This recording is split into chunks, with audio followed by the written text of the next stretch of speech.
And you talked a little bit about your, first objective would be, focused on making a smooth transition for things for families.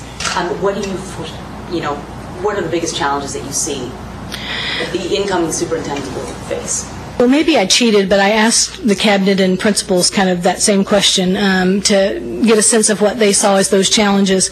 I really am sincere when I tell you that I think that to a large extent the challenge that Fayette will face with the implementation of Senate Bill 1 is not unlike what the other 173 districts in Kentucky will face, in that we are all going to be wrestling with the implementation of more rigorous, clear standards in reading, language, arts, and math, and that is a lot of technical heavy lifting on the part of teachers and school administrators. So I think that work is ever present.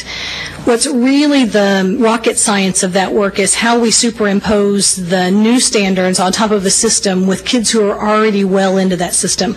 I think about a 12-year-old 8th grader who has had, from age 5 to age 12, they've been learning math in a fairly defined curriculum, and then now all of a sudden those math targets are going to be very different in the 8th grade.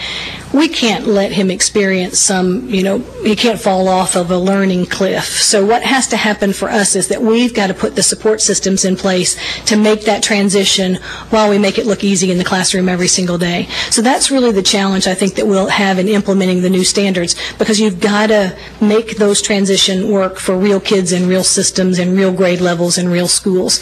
And that Jessamyn's wrestling with the same issue.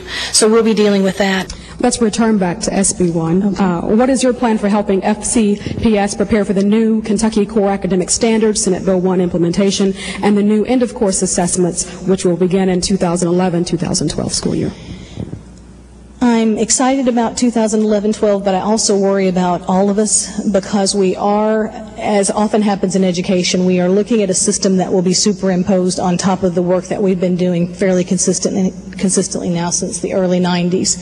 What we have to do is to help teachers and learners make sense of the new expectations while they're in the middle, directly in the middle of a system that they have been working with for several years. For example, a 12-year-old 8th grader has, since age 5, been working under a system, in standards-based system in mathematics, with certain changes, of course, over time, but they've matriculated through a system that's very clear-cut.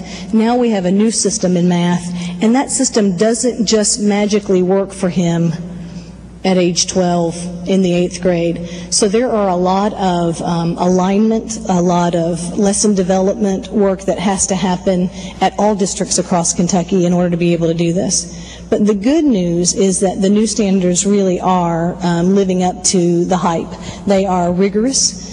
Teachers, I'm getting very, very positive feedback from teachers who are working with the new standards in reading, language, arts, and math, that this is the right direction for us to go, that the standards, in fact, will take us to higher levels of achievement. So I sense a real strong esprit de corps among folks to be willing to engage in the work, but I think that district and school leaders need to get in front of the message and make sure that we get out to parents and community that we are, in fact, in a transitional time period, and that we want to put out realistic expectations, not hedging our bet, but putting out realistic expectations about what we can expect for student achievement in the new model.